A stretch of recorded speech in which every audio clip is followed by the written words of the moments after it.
Hello, it's your favorite sports Unc here. Don't forget to hit that subscribe button to join the fastest growing community on YouTube. Remember, Nightcap doesn't happen without you. So please subscribe or you're going to make Ocho cry.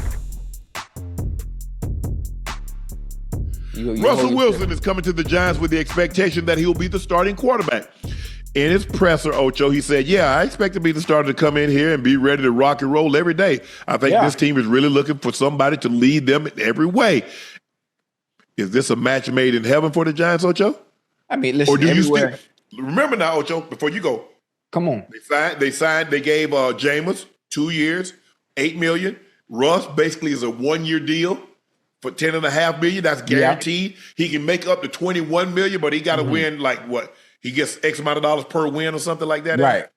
But anyway, do you see them taking a quarterback with the third? Yeah. I think the third pick. The third. Where are they picking it? Listen, I don't care if they had 30. Third. Go ahead, Ocho. I don't care if they had 37 quarterbacks on their roster right now. They taking a quarterback come draft time because there's still no quarterback of the future. Now, whoever they draft at quarterback, they have somebody they can learn from and learn behind for a year before they're put into that offense. And depending on how the play from whoever starts, whether it's DeVito, whether it's Jameis Winston, whether it's Russell Wilson. Man, stop. DeVito ain't starting. You know damn well DeVito ain't starting. Stop putting that out there. I'm just calling the names of the people on the roster, baby. Let me get my point across. But either way, it could be it could be Shador, it could be Cam Ward. They might even surprise us and pick somebody else. You never know. You know how the draft works. Right. And sometimes when it comes to their decision making. But either way, I think Russell Wilson's probably going to be the starter. Everywhere he goes, he's the ultimate, not only competitor, but his approach to the game and willingness to learn the offense and obviously be a team player and all that good stuff. He says all the right stuff. Yeah. So there's a reason why the Giants wanted to extend that grace to him, allow him another year. And I'm excited. I mean, Russell Wilson, Malik Neighbors, they still need to do something with the effing offensive line. Yeah. And get another, no disrespect to brother Slayton. Very nice receiver. You got Malik Neighbors, but you still need another playmaker. The Giants. But I think did they bring Slayton back? Isn't he back? Yeah, he back. That's what I just said. They still need another playmaker. They just played Slate, but they still need another playmaker outside of them. To go with Malik Neighbors and Slayton. That offensive line, boy, is abysmal. It's abysmal. Because so you're gonna have Russell running for his life. Yeah. Outside of that, there's so many things they need to address offensively to actually be competitive week in and week out. Especially when you're bringing in a quarterback. You definitely drafting a quarterback. I don't know who it's going to be, whether it be Shador, whether it be Cam Ward, or maybe surprised to pick somebody else you might like that you've seen. But the other issues that need to be fixed, and to me, I would start with that offensive line. If I told you 5 years ago this would Russell Wilson's career, would you have believed it? Bouncing around like this, Ocho? You wouldn't have. No, probably not. Probably not, because even me, as a lover and an enthusiast of the game and understanding of it, the trajectory in which he was going was always, to me, he was viewed as the top, the cream of the top, one of the elites. Because he was consistent year in and year out. Yeah. Year in and year out. He was consistent. He was in a place of comfortability where he knew a system. And you just go in there and do what you need to do year in and year out. Now, on the back end, things change. I wish Pete Carroll hadn't made that call. You already know what I'm talking about. Yeah. And you would have had 2 rings under your belt. Yeah. But I think, man, Seattle saw something. They saw slippage, Ocho. Okay. Ocho, he's been on his third team in 3 years. Yeah. Now, there ain't no way around it. Let's not sugarcoat it. He's his third team in 3 years. Mm-hmm.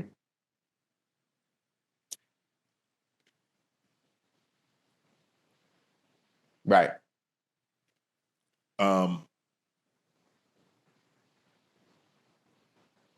It's tough because you learned the Broncos system. You were there for 2 years. You go to Pittsburgh, you learn that system. It gets harder and harder to keep. I mean, you think about it. It gets harder and harder to learn a system. Yeah. Even though, because look at Baker. Once he got, he went to Carolina. He was in the Rams. Well, everybody knew he wasn't going to stay very long with the Rams. Right. Except the fact they had Matthew Stafford. But look at him now. He's thriving. Mm-hmm. But he got great complementary players around him. He got Mike Evans. He got Chris Godwin. He got Otten. Nice running back. They did a great job. Bucky Irvin. They did a great job in the draft with the running back position. Right. Mike Evans is Mr. Consistency. Chris Godwin went down, but hey, he's back. Yeah. That's why I think your supporting cast matters, huh? That's why I say it all the time.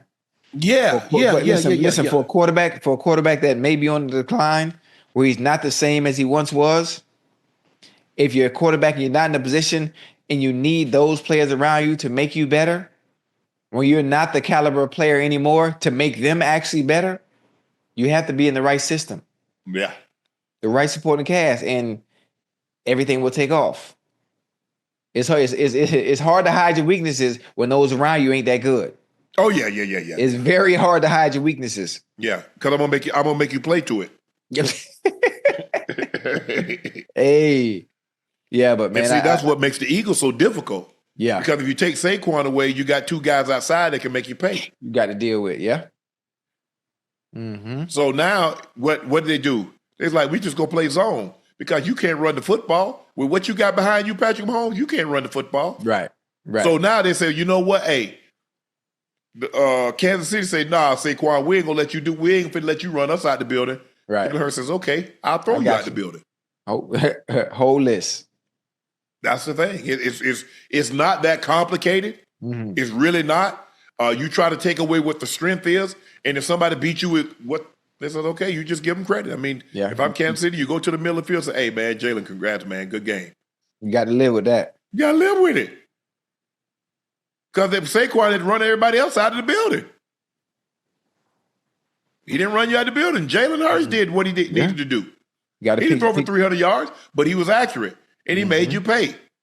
Every time.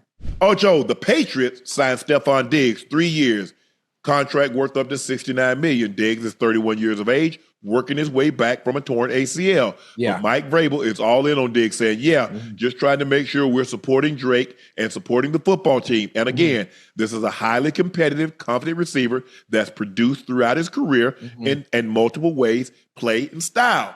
Yeah. He's got a play strength to him, and he sees that he can play physical, route, craft, good, run after catch, and has good in the red zone. And there's a play style to him that's always appreciated. And that's what we want to continue to enhance and make sure that he's doing things to help us. Mm-hmm. I like Are you surprised that he got that length of deal, that kind of deal coming off of ACL? No, absolutely not. No, because I wasn't surprised because they were in need of a playmaker of this magnitude. Even with Stefon Diggs coming off ACL, I understand. Vrabel understands. Robert Kraft understands. And I tweeted it out. I'm not sure if people in the chat can pull up a tweet that I said right before he even got signed. When he went on the visit, I said something to the likes of 1 leg, 2 legs, no legs at all. Make sure he leaves that building with the deal. Not only I'm talking about the competitor that he is and the ability for him to be able to get open and manipulate defenses, even if he doesn't play on the outside, even if he plays on the inside. That's a target that Drake Maye needs, that he can be relying on during football season. There's enough time from now with him rehabbing, because I've already seen some drills with Stefon out there working already, and I'm seeing how far he's come so far. I saw him squatting, but I was surprised. I thought somebody would make a prove-it deal. 1 year. Okay. One, you know what I'm saying, Ocho? 1 year, $15 million with a chance to make 20, 25 million. Right. But who knows? We haven't seen the intricacies of this deal. It might be a 1 year deal, disguised as a 3 year deal. Right. Because we saw T. Higgins deals, and basically it's a 1 year deal. Okay. Right. Okay. So, yeah. I like it though. I like, especially. Yeah, for sure. Veteran receiver. Good to me. To me, some people would probably won't like it. I think a good locker room presence, especially for the receivers, for Drake Maye.